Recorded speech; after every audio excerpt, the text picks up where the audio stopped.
데살로니가전서 2장 1절에서 4절 같이 읽겠습니다. 형제들아 우리가 너희 가운데에 들어간 것이 헛되지 않은 줄을 너희가 친히 아나니 너희가 아는 바와 같이 우리가 먼저 빌립보에서 고난과 능욕을 당하였으나 우리 하나님을 힘입어 많은 싸움 중에 하나님의 복음을 너희에게 전하였노라. 우리의 권면은 간사함이나 부정에서 난 것이 아니요 속임수로 하는 것도 아니라 오직 하나님께 옳게 여기심을 입어 복음을 위탁받았으니 우리가 이와 같이 말함은 사람을 기쁘게 하려 함이 아니요 오직 우리 마음을 감찰하시는 하나님을 기쁘시게 하려 함이라. 아멘.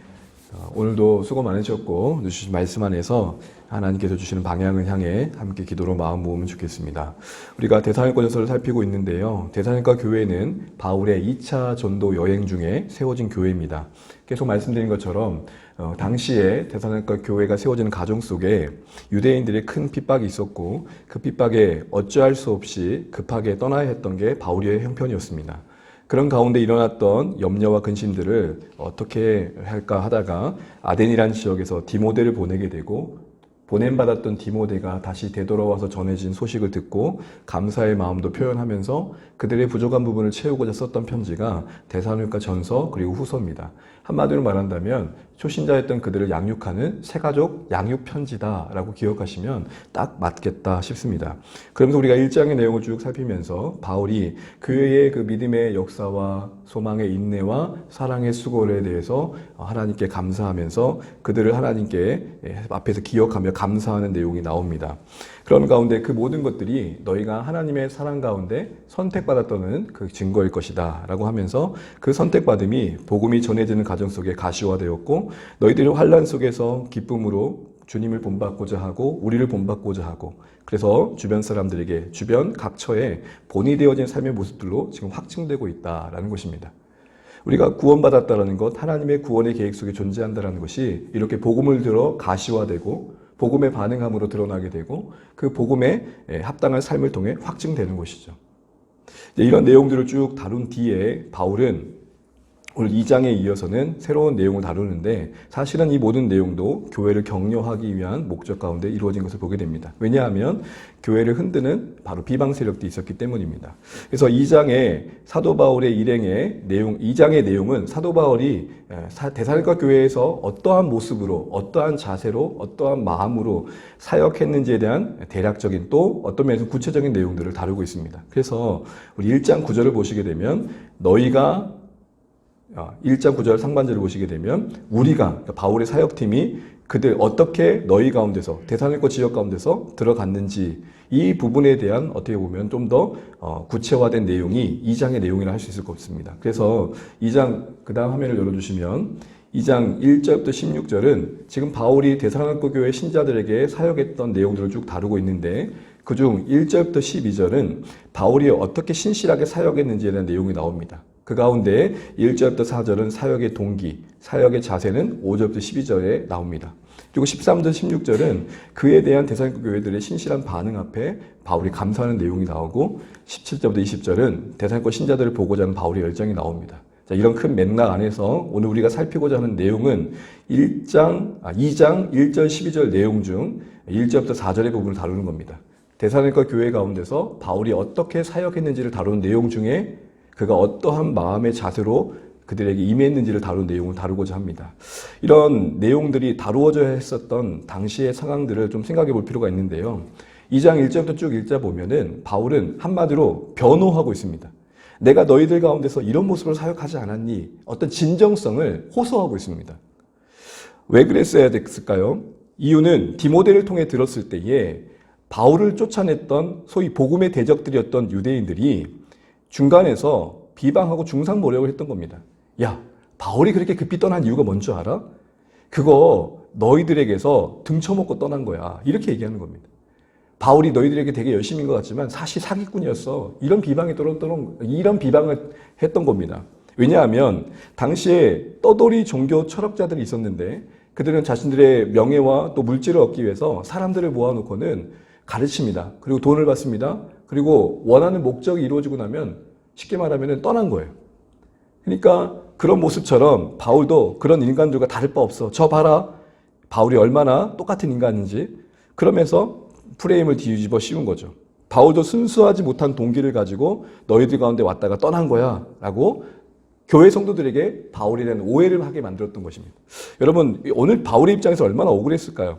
이 얘기를 듣고 나서 바울은 자신의 사역의 현장에서 데살로니가 교회 성도들 가운데서 어떠한 자세로 어떠한 마음가짐으로 섬겼는지를 변론할 수밖에 없었겠죠. 그런 내용이 지금 2장 전반적인 내용 속에 깔려 있는 것입니다. 그런데 특별히 주목해 볼 표현은 이런 변론의 과정 속에서 무엇보다도 데살로니가 성도들을 증인으로 세우고 있습니다. 그러니까 자기 혼자, 바울 혼자 열받아가지고 내가 너희들 이렇게 했잖아! 이게 아니라 교회 성도님들 다시 한번 생각해 보세요. 여러분들 저희를 볼 때 어떠셨어요? 이렇게 말하고 있는 겁니다. 그래서 말씀을 보게 되면은 이런 표현이 종종 자주 나옵니다. 우리 1절 한번 볼까요? 2장 1절. 형제들아 우리가 너희 가운데 들어간 것이 헛되지 않은 줄 너희가 친히 아나니. 누가 안다 그래요? 너희가 친히 아나니. 2절에 보시게 되면 너희가 아는 바와 같이. 5절을 보실까요? 끝절에 너희가 1절에 5절 상반절에 보면 너희가 알거니와. 10절 끝절에 볼까요? 10절 끝절에 오게 되면은 이렇게 되어 있습니다. 너희가 증인이요. 이게 다 무슨 말입니까? 너희가 다 봤다라는 겁니다. 보고 들었고 경험했던 내용들이다. 그게 전부야. 그 외에 아무것도 없어. 그게 다 진짜고 그게 다 내 진심이었어. 이 얘기를 하는 겁니다. 이런 말 하는 이유가 뭘까요? 바울은 그리고 그 사역팀은 여러 숨은 얼굴을 감춘 채 여러 얼굴들을 가지고 사역했던 게 아니라는 겁니다. 마치 진짜 사기꾼처럼 데살로니가 교회의 마음들을 홀려가지고 원하는 이익을 취하기 위해 접근했던 게 아니었음을 말하는 겁니다. 너희가 알잖아 이렇게 얘기하고 있는 것이죠. 그래서 1절부터 12절 내내 계속 반복되는 내용이 너희 알지 않니? 너희가 받지 않니? 너희가 증인이지 않니? 하면서 데살로니가 교회 성도들이 증인이 되어져서 바울 자신이 어떻게 사역했는지를 생각해 보게 하고 유대인들 그 복음의 대적자들의 비방이 얼마나 말도 안 되는지를 너희들이 좀 판단하면 좋겠어 라고 교회에게 지금 기회를 주고 있는 겁니다. 변론을 하되 혼자 열받아가지고 뭔가 쏟아내고 있는 게 아니라 침착하게 교회 성도들의 기억 속에서 자신들이 어떻게 섬겼는지를 보여주고 상기시켜 주시면서 오늘 냉정하게 그 사실을 옳고 그름을 판단할 수 있도록 도와주고 있는 것이죠. 이런 분위기 속에서 우리가 1절 말씀을 한번 보도록 하겠습니다. 그래서 1절부터 4절은 지금 사역의 바울이 동기의 부분들, 내면의 자세를 어떻게 이야기하고 있는지를 보고자 합니다. 먼저 1절 한번 읽어보겠습니다. 1절 시작. 형제들아 우리가 너희 가운데에 들어간 것이 헛되지 않은 줄을 너희가 친히 아나니. 아멘. 너희 가운데 들어갔다라는 것은 데살로니가 지역에서 사역했던 시간들을 말하겠죠. 그런데 그게 헛되지 않다라고 말합니다. 이때 헛되지 않다라는 말은 시제상 계속되고 있는 현재 완료를 말합니다. 그렇게 너희 가운데 들어갔던 수고가 지금도 아름답게 열매 맺고 있다는 겁니다. 헛되지 않았다라는 다른 말은 참 값진 일이었다. 정말 소중한 열매를 맺고 있다라고 말하고 있는 것이죠. 그가 데살로니가 교회에 섬겼을 때 사역했던 그 결과물들이 공허하지 않았다는 겁니다. 구원의 역사가 일어났고 교회가 세워졌고 계속해서 그들 안에 믿음의 역사와 소망의 인내와 사랑의 수고의 모습들이 만들어지고 있었다는 것이죠. 여러분 저는 이 말씀을 사역자가 되면서 내내 기도 제목으로 삼았었습니다. 하나님 제가 거하는 그곳에 제가 섬기고 수고했던 그곳에 헛되지 않게 해주십시오. 내가 들어간 그곳에 열매가 좀 있게 해주십시오. 공허하지 않게 해주십시오. 사역의 결과가 맺히도록 도와주십시오. 여러분 우리에게도 이런 기도가 있었으면 좋겠습니다. 우리의 섬김의 현장에 하나님의 은혜가 있어서 헛되지 않게 해주십시오. 열매를 맺게 하시는 하나님의 은혜를 바라볼 필요가 있다는 것이죠. 한때로 끝나는 사역되지 않게 해주십시오. 제가 이 말씀을 보면서 주안의 교회를 생각해 보는 거예요. 하나님 주안의 교회가 한 세대로 끝나는 교회 되지 않게 해주십시오.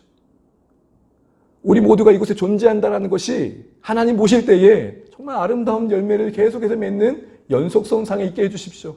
누가 이후에 우리 교회에 오든 간에 그것이 주안의 교회를 통해 일하시는 하나님의 참여하는 손길로 쓰여지는 참여가 되게 해주십시오. 교회를 어지럽히고 혼돈케 하는 게 아니라 정말 계속해서 이곳에 공허하지 않고 헛되지 않는 하나님의 일하심이 만들어지는 참여가 되게 해주십시오. 만약 우리 가운데 누가 들어왔다면 그것은 헛되지 않은 방향으로 가기를 기도해야 되는 내용이 있다는 것입니다. 꾸준히 열매 맺어가는 교회. 이런 마음으로 우리가 1절을 보게 됩니다. 그러면서 2절에 바울은 이렇게 말씀을 이어갑니다. 우리 2절 한번 읽어보겠습니다. 시작. 너희가 아는 바와 같이 우리가 먼저 빌립보에서 고난과 능욕을 당하였으나 우리 하나님을 힘입어 많은 싸움 중에서 하나님의 복음을 너희에게 전하였노라. 바울은 그들 가운데 들어와서 사역했던 게 헛되지 않았다라고 말하면서 2절에 어떤 또 사실을 얘기하냐면 사실은 내가 너희 가운데 들어올 때에 컨디션이 제 컨디션이 아니었어. 이렇게 얘기하는 겁니다. 왜냐하면 빌립보에서 하도 당했는데 너무 지쳤는데 그렇게 와서 데살로니가에 왔는데도 내가 그 힘든 중에서도 포기하지 않고 사역했던 열매야. 너희들에게 그렇게 섬겼어. 분투했어. 이렇게 얘기를 하고 있는 것입니다. 안 그래도 힘든 몸을 가지고 왔는데 도망쳐 나왔는데 그 몸을 안고도 너희들을 섬겼던 겁니다. 당신들을 섬겼던 겁니다. 이렇게 이야기를 하고 있는 것입니다. 빌립보에서 고난과 능욕을 당했다는 것은 여러분 딱 하면 떠오르는 사건이 있죠. 바로 사도행전 16장에 귀신 들렸던 요정을 쫓아낸 대가로 매를 맞고 옥에 갇히게 되죠. 그래서 바울과 실라가 옥에서 기도하고 찬양하던 중에 옥문이 열리죠. 그런 기이한 일들. 바로 그때 여러분 얼마나 맞았을까 생각해 보십시오. 많은 싸움 중에 라는 말은 그렇게 하고 이어지는 데살로니가 사역의 현장에서도 힘든 일은 있었다라는 것입니다. 고난이 계속됐다라는 것이죠. 여러분 여기서 우리는 중요한 사실을 한 가지 알게 됩니다. 그게 뭡니까? 이 땅에서 신자로 살아간다는 건 복음 위에 살아간다고 할 수 있을 텐데 그 삶이 사실은 논독치 않다는 겁니다. 투정에 가까운 삶을 요구받고 있다는 것입니다. 아니라고 편안하게 감당할 만한 일은 분명 아니라는 것입니다. 현실적으로 우리가 복음을 위해 살고 복음을 전하는 삶을 산다는 게 수월하지 않다는 것을 우리가 경험합니다. 이유가 뭡니까? 세상은 본능적으로 복음을 싫어합니다. 자신이 주인 되어 살고자 하는 인생들 속에 하나님이 주인 되어야 된다는 말은 저항할 수밖에 없는 내용들이겠죠. 또한 무엇보다도 사람들의 그 본성의 죄성으로 인해서 하나님을 대적하는 마음이 있을 뿐만 아니라 그걸 자꾸 부추기는 악한 자의 방해가 있죠. 이걸 우리 실제로 경험하게 됩니다. 그래서 여러분 희한하게도 VIP들과 잘 약속을 맺고 나는데 꼭 그날 무슨 일이 생기기도 하고 안 생기기도 하는데 생기는 경우가 더 많아. 속상하죠. 또 기도하려면 치면 VIP를 위해 기도하는 마음이 안 일어나. 아유 속상해. 내가 언제까지 기도해야 돼. 무엇보다 또 실제적으로 복음을 전하다 보면 사람들이 우리가 전하는 복음에 대해서 정말 긍정적인 반응을 보이기보다는 무시하고 무관심하고 때로는 심한 욕까지 하는 경우도 종종 있죠. 예의 바르게 덕범했음에도 불구하고 여러 가지 일들이 분명 이 삶에 우리가 복음을 위해 산다고 하는 삶의 현장에 찾아오더라는 것입니다. 무슨 말입니까? 복음 위에 살아간다는 것, 복음 위에 삶을 꾸려간다는 것은 사실은 분투하는 삶이고 싸우는 삶이라는 것을 우리는 알아야 된다는 것입니다. 그렇기 때문에 복음을 위한 삶에 반드시 이러한 싸움이 있다는 것, 갈등이 있다는 것을 우리는 알고 감당하려는 마음을 품는 게 중요하다는 겁니다. 아이고야 이럴 줄 몰랐네. 이게 아니라 맞아. 그런 일이 있을 줄 알고 마음이 품고 가는 겁니다. 예상대로 거절하는구나. 그래 당연하지 이게. 여러분 그게 당연한 거 아닙니까? 그런 마음을 품는 게 되게 중요하다는 것이죠. 더 나아가서 한 번 더 생각해 볼 것은 정말 이런 분투하는 삶이 영광이 된다는 것을 우리는 기억할 필요가 있습니다. 어떤 면에서요? 우리가 예수 그리스도와 함께 이 땅에서 살아가는 동안 주님의 고난에 참여한다는 것은 사실은 억울한 일이 아니라 영광이 되기 때문에 그렇습니다. 예수님이 이 땅에 있는 동안 어떤 대우를 받으셨는지 생각해 보시죠. 레너드 레이븐이라는 사람이 이런 말을 했습니다. 당신은 왜 이 땅에서 예수님보다 더 나은 특별 대우를 받아야 된다고 생각하십니까? 왜 당신은 예수님보다 더 나은 대우를 받아야 된다는 생각에 머물러 계십니까? 당연한 거 아닙니까? 이 질문을 들으면 사실 우리가 욕먹고 때로는 세상의 거절과 저항 속에 무시당하는 게 당연한 겁니다. 바로 그런 마음이 분명 필요합니다. 아울러서 고난이 복으로부터 멀어지는 게 아니라 진짜 복으로 가까워진다는 생각들을 할 필요가 있다는 것입니다. 물론 세상 기준과 잣대로 보면 아닐 수 있지만 하나님의 관점에서 보면 진짜 복에 가까워져 가는 게 고난 속에서 만들어진다는 것이죠. 신자들은 이미 놀라운 복을 받았다는 사실과 함께 고난을 통해 더 온전한 복이 우리에게 주어지면 알아야 됩니다. 그때 그 복은 뭘까요? 영원한 하나님과 함께 더 깊은 임재를 경험하는 겁니다. 분명 고난의 현장에 각별한 하나님의 임재가 있습니다. 세상이 이해할 수 없는, 짓밟고 으깨는 자들이 헤아릴 수 없는 주님 안에서의 평강과 그 소망이 신자들 안에 있다는 겁니다. 그러면서 주님을 더 닮아가게 되는 것이죠. 그래서 베드로전서 4장 12절 14절에 이렇게 성도들에게, 고난받고 있던 성도들에게 베드로 사도는 이렇게 권면합니다. 우리 함께 화면 보실까요? 같이 한번 읽어보겠습니다. 시작. 사랑하는 자들아, 너희를 연단하려고 오는 불시험을 이상한 일 당하는 것 같이 이상히 여기지 말고 오히려 너희가 그리스도의 고난에 참여하는 것으로 즐거워하라. 이는 그의 영광을 나타내실 때에 너희로 즐거워하고 기뻐하게 하려 함이라. 너희가 그리스도의 이름으로 치욕을 당하면 복이 있는 자로다. 영광의 영 곧 하나님의 영이 너희 위에 계심이라. 아멘. 무엇보다도 성도들에게 그들이 당했던 여러 어려움들, 상황을 이상히 여기지 말라 말합니다. 이제껏 제가 말씀드렸던 내용입니다. 당연하다. 그런데 베드로는 중요한 말을 합니다. 오히려, 여러분 이 발상이 중요합니다. 오히려 그게 나에게 복이 된다는 확신, 오히려 그게 나에게 영광이 된다는 확신, 오히려 그것 때문에 내가 주님을 더 가까이 하게 되고 오히려 그것이 있어서 주님 앞에 엎드릴 수 있다는 사실, 내 위에, 내 안에 하나님이 함께 하심을 더 깊이 경험할 수 있는 기회가 되는 사실. 그래서 베드로는 이렇게 말합니다. 그리스도 이름으로 시욕을 당하면 실자 복이 있는 자다.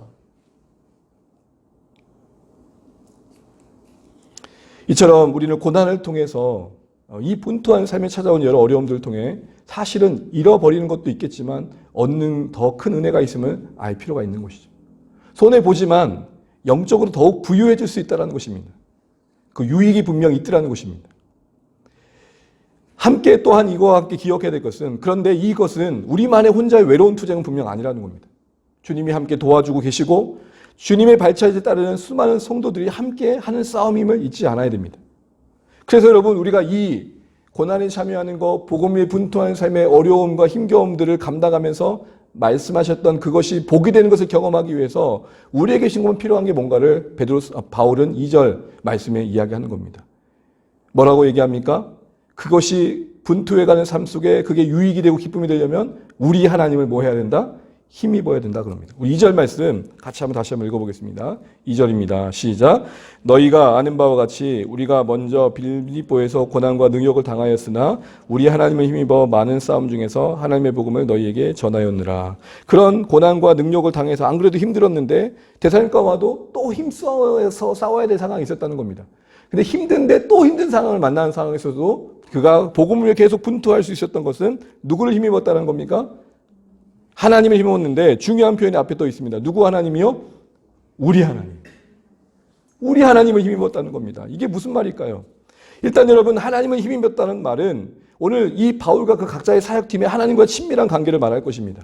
그들이 그 하나님과 관계 속에서 주시는 힘과 용기를 통해서 그 보호하심을 신뢰하고 확신한 중에 그 어려움들이 지나갔다는 거죠. 그런데 바울은 그 하나님은 나의 하나님을 힘입었다라고 하지 않고 있고 우리 하나님으로 힘입었다고 말합니다. 무슨 말입니까? 너와 내가 묶여 우리가 되는 거죠. 예수 안에 함께 그리스도의 몸으로 이룬 모든 교회가 함께 그 하나님을 힘입는 가정 속에서 지나갈 수 있는 길이라는 것입니다. 여러분, 우리가 외로운 분투의 여정이라고 생각하지 말아야 될 것은 공동체가 함께하고 있다는 것. 또한 주님을 위해 지금도 눈물 흘리고 피눈물 흘리면서 섬기는 자들이 이 땅 가운데 함께하고 있다는 사실을 기억할 필요가 있다는 것입니다. 함께 하나님을 의지하면서 이 고난의 길을 하나님께서 지나가길 원하시기에 하나님을 힘입어라는 말 앞에 우리란 말을 넣고 계신 거죠. 주 안의 교회가 모두가 이런 고백을 하면 얼마나 좋을까요? 우리 하나님을 힘입어. 우리 모두가 각자가 나의 하나님만이 아니라 어느새 우리가 된 우리 하나님을 힘입어서 함께 이 고난을 기억하는 거죠. 이렇게 말하는 겁니다. 누가 VIP를 섬기다가 지쳐있을 때에 같은 마음으로 공감해주며 그 염려에 함께 기도해 주는 거죠. 힘내. 우리 끝까지 인내해보자. 이게 우리 하나님 되는 것이죠. 하나님을 힘입는 것과 더불어 우리가 되어 하나님을 함께 힘입는 것. 이게 고난의 여정 속에 이 분투하는 삶에 필요한 삶의 모습이라는 것입니다. 그리스도의 몸으로 묶였으니 우리가 되었으니 함께 이 분투하는 삶에 서로가 겪는 어려움과 협렬을 남일처럼만 바라보는 게 아니라 내일처럼 여겨주는 거죠. 누군가가 섬기는 그 삶의 고단함을 나눌 때에 정말 공감해 주는 거죠. 맞아.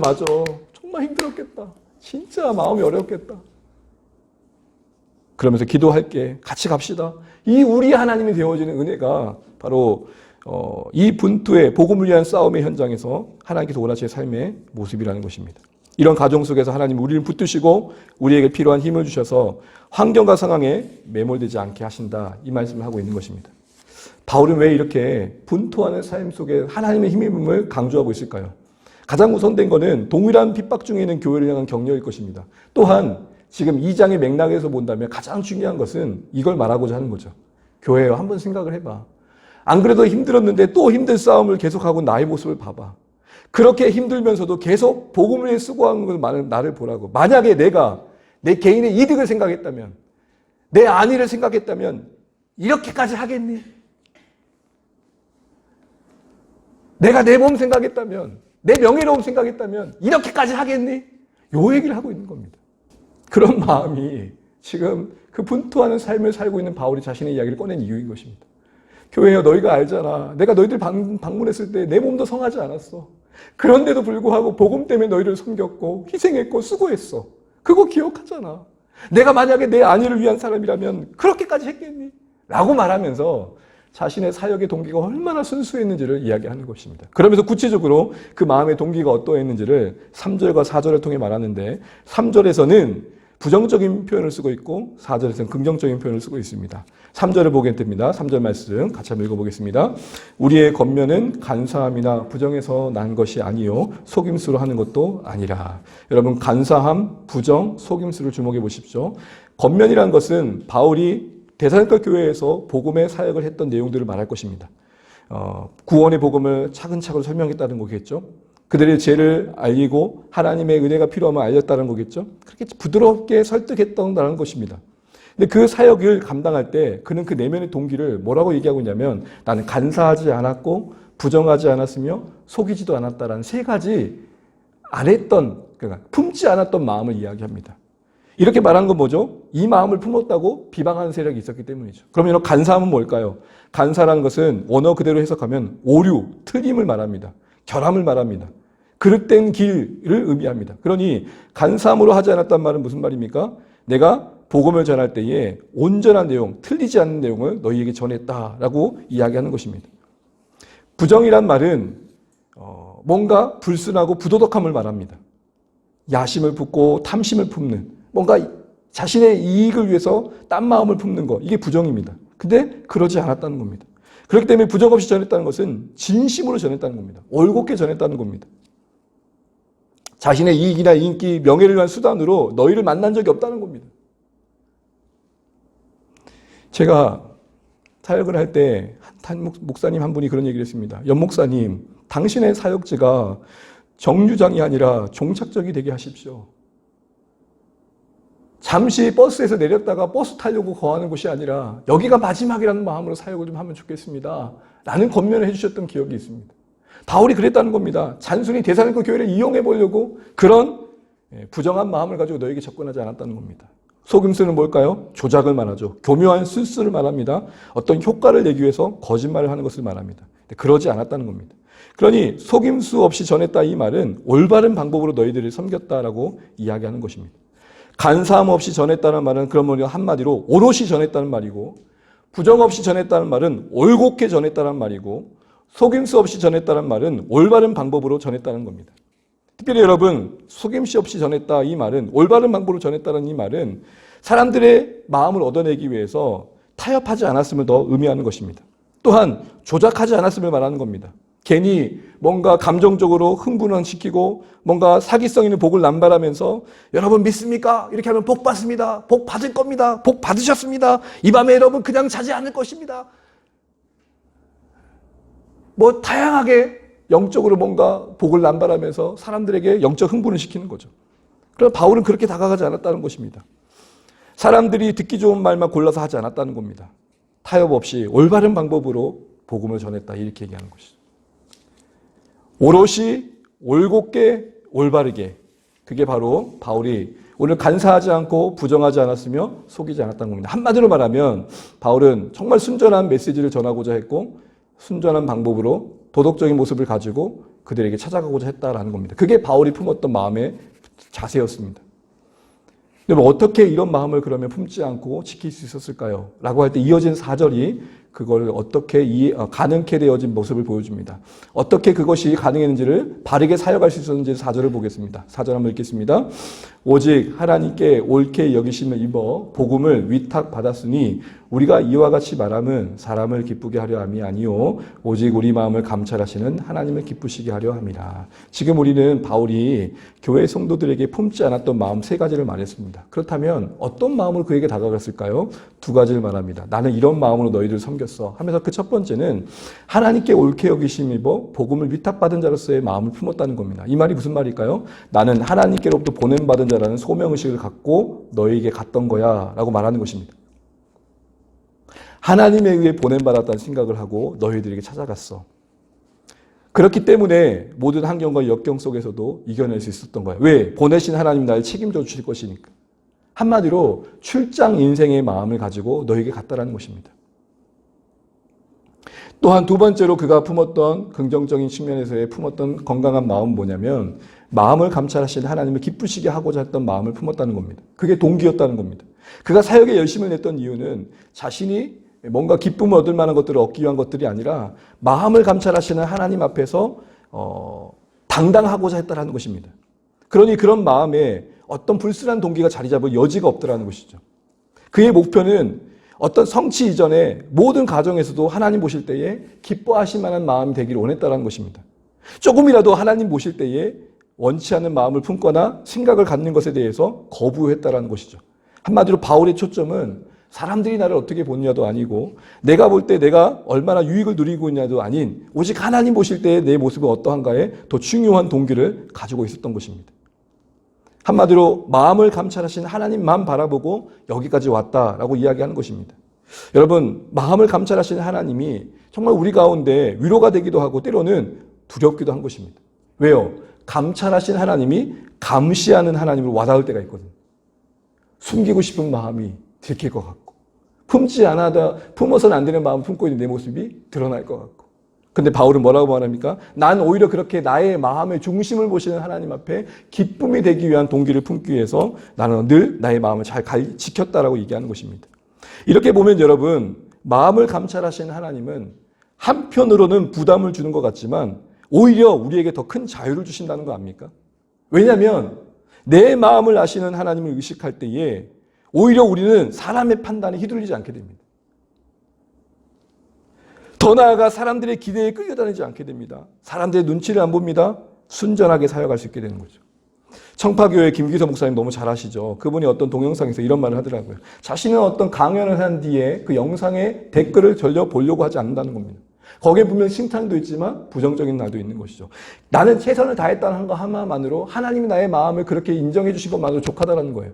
괜히 칭찬을 보고 우쭐해지거나 괜히 악성 댓글을 보고 우울해지고 싶지 않다는 거예요.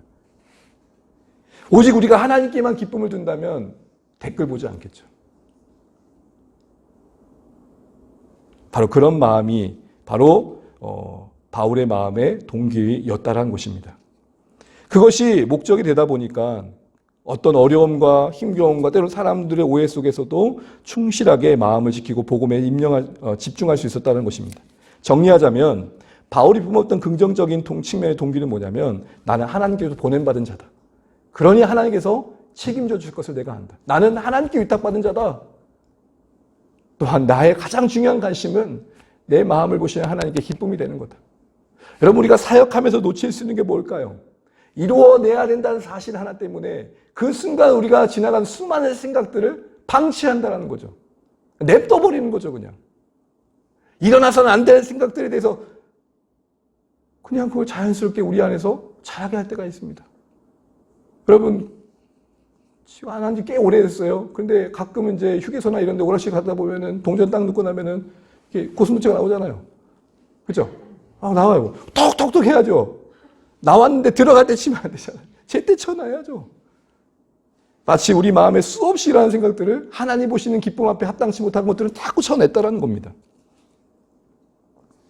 그것이 바울의 마음속에 자리 잡았기 때문에 앞서 말한 간사함과 그리고 뭔가 부정함과 속임수가 자리 잡을 수 없었던 것이죠. 하나님의 기쁨 되어야겠다는 생각이 충만했고 나는 하나님께서 나를 보내셨다는 생각 속에 소명감이 충만했기에 다른 그릇된 마음이 자리 잡을 수 없었다라고 변론하고 있는 것입니다. 제 얘기를 해볼까요? 사랑하는 성도 여러분, 저는 주한의 교회 담임 목회자로 서 있습니다. 그러나 여러분, 제 생각 속에 제가 여러분들이 고용되었다는 생각을 하면은 그건 사역자가 아닙니다. 하나님이 저를 여러분 가운데서 함께 하도록 보내신 거죠. 또한 교회가 내 소유다라고 생각하는 것도 잘못된 것입니다. 하나님이 세우신 교회의 은혜로 참여시켜 주신 거죠. 하나님이 나를 보내셨다. 그래서 책임져 주실 것이다. 라는 생각과 그 가정 속에 내 마음의 오직 관심은 하나님 보내신 그분에게 기쁨 되는 것 외에는 아무것도 없다. 그 충만했던 마음이 사람들이 비방했던 것처럼 그릇된 종교 지도자들의 마음과 같은 그런 간사함과 부정함과 속임수를 품지 않는 바울의 진정한 동기의 중심이었음을 말하고 있는 것입니다. 이제 말씀을 맺겠습니다. 사랑하는 주안의 가족 여러분, 바울은 지금 오해받고 있습니다. 중상 모략 가운데 내몰리고 있습니다. 일부였지만 그 사람들에 의해서 바울은 억울한 상황에 처해 있습니다. 바울은 자신을 이야기하면서 그들 가운데서 그가 어떤 모습인지를 그들의 판단 속에 다시 한번 맡깁니다. 열받아가지고 쏟아내는 게 아니라 차분히 이야기를 이어갑니다. 성도님들 한번 생각해 보세요. 당신들이 알지 않습니까? 당신들이 증인 아닙니까? 제가 여러분을 어떻게 진심으로 사랑했는지. 혼자 억울해가지고 열받아가지고 쏟아내는 게 아니고 이 문제를 어떻게 하면 더 건강하게 풀어갈까 생각하면서 그들의 입장에서 이 상황을 제대로 볼 수 있도록 돕고 있는 겁니다. 가만히 보십시오. 바울은 교회의 문제를 풀어가는 방식이 우리와 다릅니다. 억울함에 빡쳐가지고 니들이 그럴 수 있어가 아니라 생긴 이 비방과 중상모략이 혹여라도 교회를 흔들까 봐 차분히 냉정하게 성도들이 그 상황을 잘 분별할 수 있도록 필요한 내용을 이야기하고 있는 것입니다. 그러면서 내내 말하고 있는 바는 뭡니까? 내 관심은 오직 두 가지. 나는 하나님이 나를 보내셨다는 거 하나와 그 보내신 하나님 앞에 내 마음이 기쁨되어 그 보시는 하나님 앞에 기쁨되는 마음 품는 거 외에는 나는 관심이 없다. 이 얘기를 하고 있는 것입니다. 그걸 너희가 알지 않느냐? 이렇게 얘기하면서 바울은 그들이 들었던 말들이 잘못된 말들이면 스스로 판단하고 바울에 대한 오해를 스스로 풀도록 도와주고 있는 것입니다. 니들이 어찌 그럴 수 있어? 이런 마음 품을 만한데 그런 마음 다 내려놓고 하나님께서 이 상황을 풀어주실 것을 기대하면서 그가 해야 될 말만 합니다. 이와 같은 바울의 교회를 향한 자세와 그리고 그 가운데 드러난 바울의 순전한 동기를 보면서 우리는 우리의 모습을 돌아보게 됩니다. 사랑하는 주안의 가족 여러분, 복음을 위해 산다는 삶이 사실은 녹록지 않습니다. 내 안에 수없는 갈등이 있죠. 내 자화의 갈등이 있고 또 상황 속에서 부딪혀야 될 염려들이 있고 이겨내야 될 여러 상황들이 있습니다. 그러나 여러분, 이 삶은 영광입니다. 우리 주님이 이 땅에서 어떤 대우를 받으신지를 기억하십시오. 예수 그리스도를 십자가에 못 박은 세상입니다. 그런데 우리는 못 박히지 않으려고 한다면 무슨 거죠? 주님이 가신 그 길을 따라 가는 겁니다. 그 과정 속에 하나님 우리의 마음이 어떠한지를 돌아보길 원하십니다. 두 마음을 잃지 마십시오. 하나님이 나에게 위임하셨다. 나에게 귀한 복음을 맡기셨다. 그 복음을 섬기라고 내게 허락하신 가정과 일터와 삶의 자리를 바라보십시오. 그리고 그곳에서 오직 내 관심은 사람들이 어떤 반응을 하든 나를 어떻게 대하든 나는 오직 관심이 하나님이 기뻐하실 만한 마음을 품는 것 외에는 아무것도 없다. 그런 마음으로 사역하다 보면 그곳에서 하나님께서 귀한 열매를 주실 줄 믿습니다. 우리에게 들어간 그곳에 헛되지 않게 하실 하나님의 일하심을 기대해 봅니다. 오늘 바울은 하나님을 힘입으라 말합니다. 하나님이 보내셨음을 기억하라고 말합니다. 하나님 보실 때 그 마음이 하나님 보실 때 기뻐할 만한 것들이 되라고 말합니다. 이것들을 기억하시면서 우리에게 주신 도전을 기억하고 우리의 복음을 위해 분투할 삶의 자리를 돌아보면서 오늘 바울이 고백했던 그 동기를 가지고 우리도 그렇게 살아야겠다 결단할 수 있는 오늘의 말씀 되시기를 주님의 이름으로 축복합니다.